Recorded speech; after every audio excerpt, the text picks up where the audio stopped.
अस्सलामुअलैकुम student of 10th class. उम्मीद है आप खैरियत से होंगे। लास्ट लेक्चर में हम पार्ट्स ऑफ स्पीच पढ़ रहे थे, तो उसी को कंटिन्यू करते हैं। हमने मेरे ख्याल है वर्ब तक हमने कर लिया था, वर्ब और एडवर्ब भी हमने कर लिया था, एडवर्ब भी कर लिया था। नेक्स्ट जो पॉइंट है 5 तक कर लिए थे मेरे ख्याल है। 6 जो है कंजंक्शन है, कंजंक्शन है। 7 जो है ये प्रीपोजिशन है। 8 जो है ये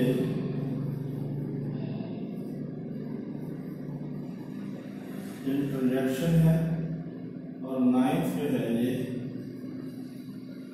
आर्टिकल। ये 9 पॉइंट्स होते हैं पार्ट्स ऑफ स्पीच के। जैसे कि हमने आखिरी लास्ट लेक्चर में देखा कि जब हम बोलते हैं, हमारी आवाज़ आती है, हमारी स्पीच होती है, तो उसके जितने जितने अल्फाज हैं उसको क्लासिफाई किया गया है, उनको एक ग्रुपिंग में तकसीम किया गया है। तो वो ग्रुप जो बने हैं, अल्फाज के ग्रुप्स जो बने हैं, वो 9 ग्रुप हैं। 9 ग्रुप इस तरह के अल्फाज होते हैं, इस तरह के होते हैं, इस तरह के, इस तरह के। इससे पहले हमने वो जो 5 पॉइंट पढ़े हैं वो भी इसी में शामिल है, तो उसको हम कंटिन्यू कर रहे हैं लास्ट लेक्चर को। तो अब देखना है कि ये जो हम अपनी गुफ्तगू में जिस तरह से हम नाउन बोलते हैं, प्रोनाउन बोलते हैं, हम एडजेक्टिव बोलते हैं, हम वर्ब बोलते हैं, हम एडवर्ब बोलते हैं, इसी तरह हम अपनी गुफ्तगू में ये अल्फाज भी बोलते हैं, इस कैटेगरी के अल्फाज भी बोलते हैं। कौन कौन से हैं ये? अब सबसे पहले जाते हैं कंजंक्शन। कंजंक्शन ये उर्दू में अगर आपकी ग्रामर ठीक हो तो इसको कहते हैं हरूफे अतफ। हरूफे अतफ, हरूफे अतफ। और ये उर्दू में जिस तरह से और वाव से, मसलन आबो हवा, आबो हवा, ये आब और हवा के दरमियान जो वाव है इसे कहेंगे हरूफे अतफ, हरूफे हरफे अतफ। इसी तरह अगर हम कहेंगे मिसाल के तौर पे स्याहो सफेद, वो स्याहो सफेद का मालिक है, वो स्याहो अल्लाह ताला की जात स्याहो सफेद का मालिक है, तो स्याह और सफेद के दरमियान जो वाव है उसे भी हम हरफे अतफ कहेंगे।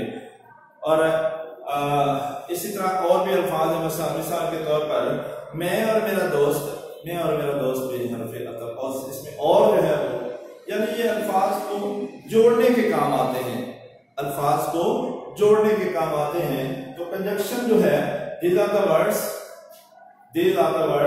which are used to connect nouns, which are used to connect noun and verb। तो कौन कौन से होते हैं इसमें? एक तो ये एंड भी हो सकता है, बट भी हो सकता है, बिकॉज भी हो सकता है। इसी तरह बहुत सारे अल्फाज हैं जो कंजंक्शन के तौर पे यूज किए जाते हैं, जो कंजंक्शन के तौर पे यूज किए जाते हैं, और हम इनको उर्दू में हरूफे अत्फ कहते हैं, हरूफे अत्फ। और इंग्लिश में इनको कहते हैं कंजंक्शंस, कंजंक्शंस। ये सारे कंजंक्शन कहलाते हैं। सॉरी, ये माइक में पड़ा था, इसको लगा रहे हैं। कंजंक्शंस तो ये कौन से हैं? सॉरी, ये मैंने इसमें लिख दिया है नीचे, एंड, बट, विच वगैरह, बिकॉज। तो हम कहते हैं इसी तरह येट भी हो सकता है। He is poor yet she is honest। जैसे हम कहें, सेंटेंस बोलें, he is poor, he is poor but he is honest, वो गरीब है लेकिन ईमानदार है, वो गरीब तो है लेकिन ईमानदार है। यहाँ पे बट जो है ये कंजंक्शन है। I have a black and white TV. I have a black and white TV. I have a black and white TV. मेरे घर में मेरे पास एक ब्लैक एंड व्हाइट टीवी है, तो ये ब्लैक एंड व्हाइट जो है ये भी कंजंक्शन है, कंजंक्शन। Next preposition. अब इसको उर्दू में कहते हैं हरूफे जार।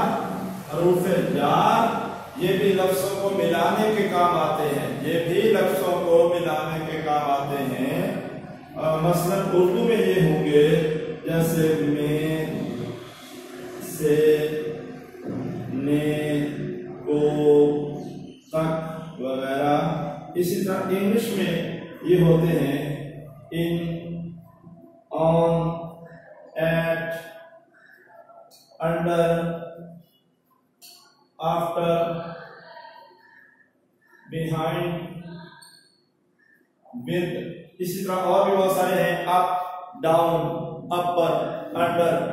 ये सारे के सारे जो हैं ये कंजंक्शंस कहलाते हैं, प्रेपोजिशंस कहलाते हैं। ये सारे अल्फाज प्रेपोजिशन कहलाते हैं। यहाँ एक बात मैं आपको अहम बात एक बता दूं कि ये जो वर्ड हम प्रेपोजिशन बोलते हैं ये दरअसल प्रीपोजिशन होता है, प्रेपोजिशन नहीं बल्कि प्रीपोजिशन है।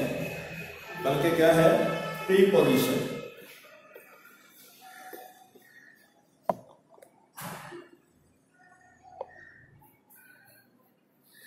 प्रीपोजिशन, पोजीशन होता है किसी चीज का मकाम, किसी चीज की पोजीशन, किसी चीज का मकाम शो करने के लिए कि कोई चीज कहाँ है, उसके लिए जाहिर है वो बताने के लिए कि कोई चीज कहाँ है हम यही अल्फाज इस्तेमाल करते हैं, तो हमें पता चलता है।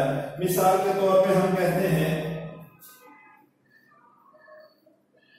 Book is on the table, book is on the table. अब बुक जो है ना, बुक, इसकी हमने पोजीशन शो करनी है, उसका मकाम, उसकी जगह कि वो है कहां, तो उसके लिए हमने लफ्ज इस्तेमाल किया ऑन द टेबल। टेबल पे तो है लेकिन उसके लिए वजाहत करने के लिए हमने ऑन का लफ्ज इस्तेमाल किया है कि वो मेज पर है। किताब कहाँ है? मेज पर है, इसलिए इसे कहेंगे प्रीपोजिशन। प्रीपोजिशन, पोजीशन से पहले मेज पर चुनके है तो उसकी पोजीशन शो करने के लिए हमने पहले लफ्ज लगाया है, पहले लगाया है ऑन, इसलिए इसे कहते हैं प्रीपोजिशन। क्योंकि ये पहले लगता है, पोजीशन शो करने से, किसी चीज की जगह को, मकाम को शो करने से पहले लफ्ज लगता है, इसलिए इसे कहते हैं प्रीपोजिशन। प्रीपोजिशन ये इंशाल्लाह नई बात है, आपको नहीं पता होगा पहले। प्रीपोजिशन। इसी तरह और भी बहुत सारे हम कहते हैं, ये मिसाल के तौर पे cat is under the table. बिल्ली जो है वो मेज के नीचे है, बिल्ली जो है वो मेज के नीचे है। अब मेज के नीचे की तो समझ आई, तो उसकी पोजीशन, मेज की समझ आ गई कि मेज के कहीं है आसपास, उसकी पोजीशन शो करने के लिए कि मेज के ऊपर है, नीचे है, दाईं है, बाईं है, कहाँ है, शो करने के लिए हमने अंडर का लफ्ज यूज किया है, अंडर। तो ये अंडर जो है, अगर हमने पोजीशन को शो करने के लिए पोजीशन से पहले यूज किया है तो इसलिए हम इसको भी प्रीपोजिशन कहेंगे। क्लियर? हम इसे भी प्रीपोजिशन कहेंगे। नेक्स्ट आया interjection. Interjection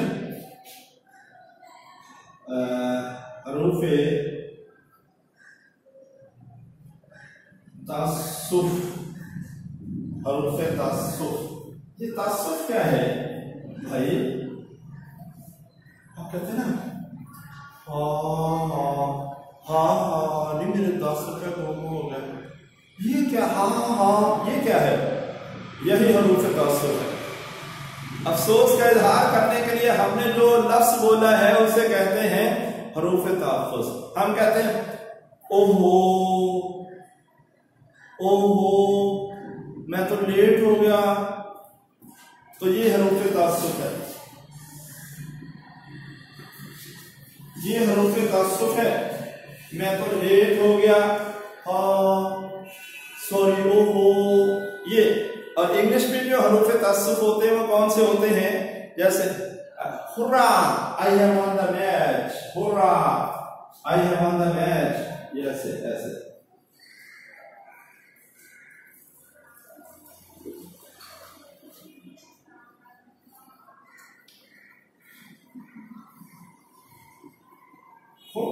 I have won the match. और अगर हार जाए मैच तो हम कहते हैं अलॉस, अलॉस, अलॉस। फिर यूं कहेंगे loss, I have lost the match, we have lost the match, हम मैच हार गए। तो ये सारे इंटरजेक्शन जो है हरूफ तअस्सुफ़ करते हैं। ये खुशी, ये तअस्सुफ़ तो वैसे अफसोस ही है, लेकिन आते सारे इसी में है। खुशी का इजहार करने के लिए भी इंटरजेक्शन, अफसोस का इजहार करने के लिए भी इंटरजेक्शन, हैरानी का इजहार करने के लिए भी इंटरजेक्शन। और इसको, इसकी अलामत क्या है, इसको शो करते हैं इससे। ये क्या है? ये साइन है, इसकी इंटरजेक्शन की साइन है। इसे बोलते हैं sign of exclamation, sign of exclamation. ये छोटी सी डंडी लगा के नीचे डॉट, ये छोटी सीधी डंडी लगा के नीचे डॉट है, तो ये इस्तेमाल होती है हरूफ तअस्सुफ़ के तौर पे। एक्सक्लेमेटरी सेंटेंसेस में ऐसे फिक्रात जिसमें इजहार हो, हैरानी का इजहार हो, खुशी का इजहार हो, अफसोस का, तो उसके लिए हम ये जो साइन है ये यूज करते हैं। इसके अलावा किसी को एड्रेस करना हो, किसी से बात करना हो, किसी को एड्रेस करना हो, पुकारना हो, अस्सलाम वालेकुम कहना हो, तब भी हम ये साइन ऑफ एक्सक्लेमेशन यूज करते हैं।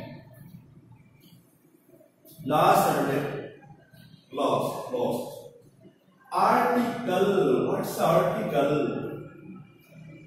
आर्टिकल क्या होता है? आर्टिकल के माने होते हैं कोई चीज। आर्टिकल के माने होते हैं इदारिया। जो अखबारात में मज़मून लिखा जाता है उसे बोलते हैं इदारिया, और इंग्लिश में उसे बोलते हैं आर्टिकल। जो मुसन्निफीन, जो writers write an essay in the newspaper, that essay is called article in the language of journalism. सहाफत की जुबान में, सहाफत की जुबान में आर्टिकल कहते हैं उस मजमून को जो कोई मुसन्नफ अखबारात में लिखते हैं, उस कॉलम को, वो इदारिया कहलाता है उर्दू में, और इंग्लिश में उसे कहते हैं आर्टिकल। अब लेकिन इंग्लिश ग्रामर में, इन टर्म्स, इस्तिलाह में आर्टिकल क्या है? इस्तिलाह में आर्टिकल क्या है? ये है तीन लफ्जों का मजमूआ, a an the. These are three words. All these three words, each of one is called article. इनमें से हर एक आर्टिकल है। जो तीनों आर्टिकल हैं, तीनों को हम आर्टिकल कहते हैं। मतलब यह है कि इनमें से हर एक आर्टिकल है। तो आर्टिकल का यूज क्या है? आर्टिकल का यूज क्या है? ये बिल्कुल इंशाल्लाह आपको नई बातें बता रहे हैं, फॉलो कीजिएगा। आर्टिकल यूज कहां होता है? आर्टिकल यूज कहां होता है?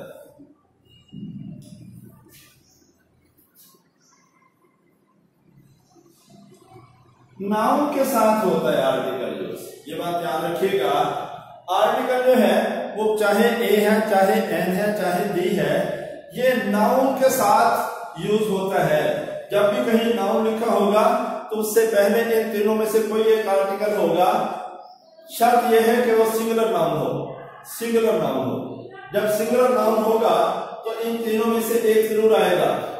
प्लूरल के साथ दी तो आ सकता है, लेकिन ए और एन नहीं आ सकते। प्लूरल नाउन होगा तो उसके साथ दी आ सकता है, लेकिन ए और एन नहीं आ सकते।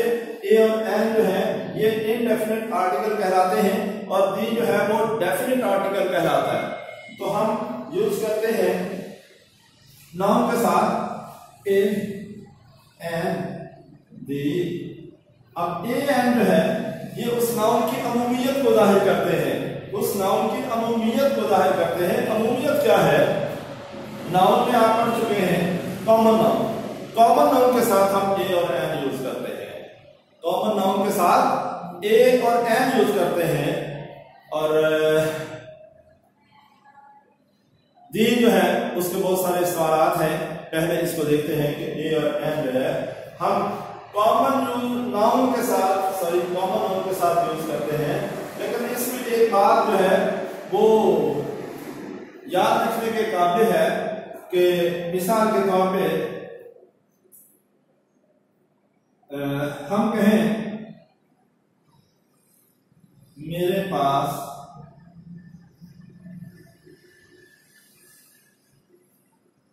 किताब है।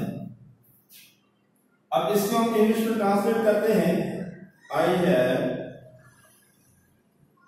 A book. अब देखिए मेरे पास एक किताब, एक यहां पे यूज नहीं हुआ, एक यहां पे यूज नहीं हुआ, लेकिन फिर भी हमने इधर ए लगा दिया। हमने ए को ट्रांसलेट करने के लिए हम ए लगाते हैं ना, ए को ट्रांसलेट करने के लिए हम ए लगाते हैं। हालांकि यहाँ एक का लफ्ज इस्तेमाल नहीं किया, फिर भी हमने ए लगाया। उसकी वजह यह है कि English grammar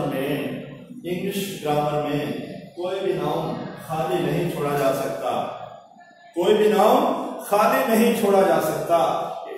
you should keep it in mind कि no noun can be left blank without using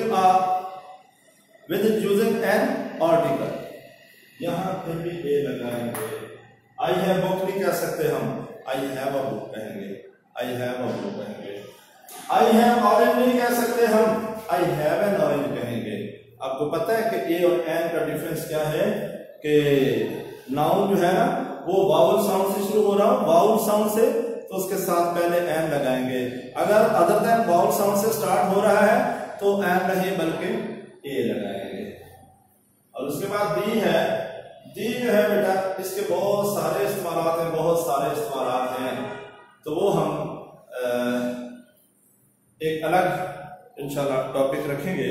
तो उसमें तकरीबन 19 इस्तेमालात हैं, 19। तो उसमें से जो आपके आमतौर पे लैंग्वेज में यूज होते हैं 5-6 होते हैं, दूसरे भी होते तो हैं लेकिन बड़े बारीक होते हैं। बाहर हम डिस्कस करेंगे। Lecture has been ended. Thank you so much. आपने लेक्चर सुना तवज्जो के साथ। अल्लाह पाक आपकी मदद करे, आपका आमीन नासिर हो। Thank you so much. अल्लाह हाफिज़।